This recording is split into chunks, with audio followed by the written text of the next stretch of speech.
The corridor was dark and cold, the sound of rain beating hard against the steel windows like a warning no one could hear. A single guard stood near the heavy door, his back straight but his eyes restless. The weak bulb above him kept flickering, throwing his shadow across the wall in broken shapes. He checked his watch and felt his heartbeat matching the ticking sound, each second heavier than the last. The compound was quiet, too quiet, like the world was holding its breath. Then came the low hum of an engine. A black car rolled slowly into the courtyard, its surface shining under the wet streetlight. The guard's shoulders stiffened. The door opened and a man stepped out, dressed in a gray suit that looked expensive enough to silence questions. He walked with calm steps, a briefcase in his hand, and when he stopped in front of the guard, the air seemed to thicken. There was no greeting, only his voice, soft but cutting through the silence like a blade. "You can change your life tonight. $5 million for one bullet." The guard didn't move. His jaw tightened. His voice came low, almost a whisper. "Who sent you?" The man gave no answer,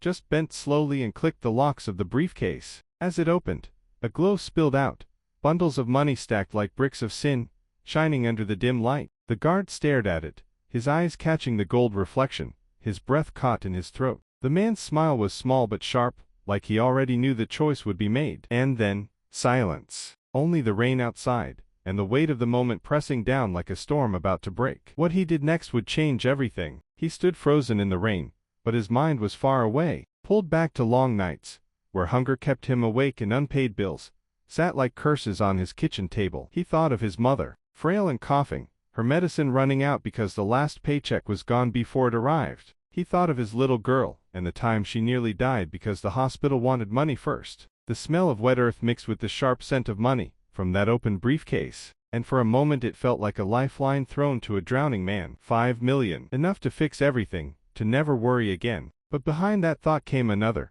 his memory of Ibrahim Traoré. He didn't see his face now, but he heard his voice from speeches that never needed notes, calm and steady, promising justice in a world that had none. Ibrahim was different. While others climbed over broken backs to rise, he stood firm, never bowing to greed. The guard remembered the day his daughter was sick, and Ibrahim sent help quietly, without asking for thanks or praise. The suited man's words cut through his thoughts like a knife. "No one will know. Not the world. Not your God." The guard said nothing, but his eyes narrowed, a storm building inside. Rain drummed on the metal roof, steady and cruel. As he thought of the whispers in the barracks, stories of men who took blood money and vanished like smoke, their families left with shame instead of comfort. He saw generals in polished cars while soldiers like him ate bread so stale it cracked their teeth, protests crushed into the dirt, widows silenced with fear. The system was rotten, and tonight it showed its teeth again. The man in the suit shifted closer, the glow of the money burning like fire against the guard's mind,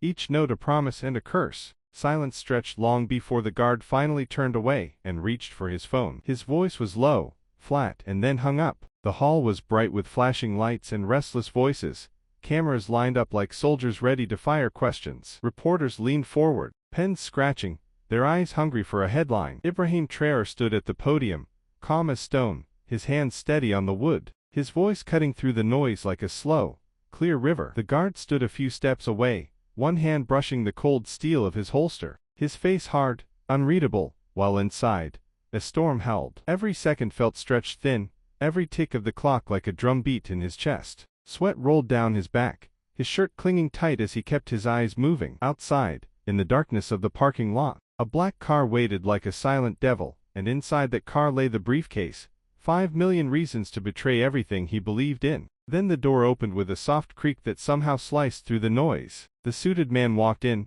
blending with the press crowd, his eyes finding the guard with the ease of a predator. He gave a small nod, his mouth moving without sound, but the words were sharp enough to cut. Now, the guard's pulse roared in his ears. His fingers curled around the gun grip, skin slick with sweat, while Ibrahim's voice rolled on, strong and even.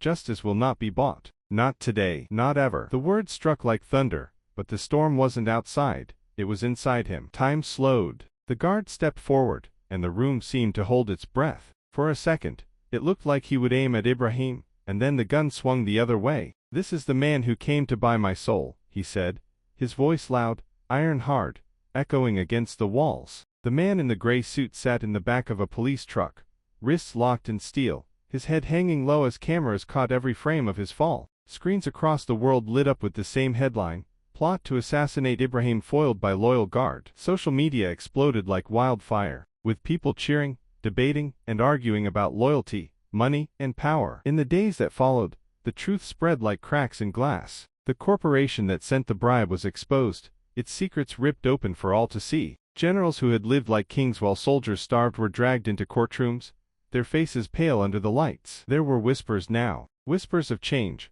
whispers that maybe this time the roots of corruption had been cut deep enough to matter. But far away from the noise, in a small room dimly lit by a single bulb, the guard sat on the edge of his bed, staring at an old photo of his daughter. His hands trembled, not from fear, but from the heavy weight of what almost happened. He thought about the money, about what it could have done, and then he whispered into the quiet, 5 million can't buy peace. On the other side of the city, in a cold evidence locker, the briefcase sat untouched, its gold glow now dull under layers of dust, the shine gone, just another box of broken promises. And somewhere beyond the walls of power and noise, Ibrahim walked through a quiet courtyard at sunset, the orange light touching his face as if the world wanted to remember him this way, calm, unshaken, unbought. A voice spoke over the fading scene, steady and clear.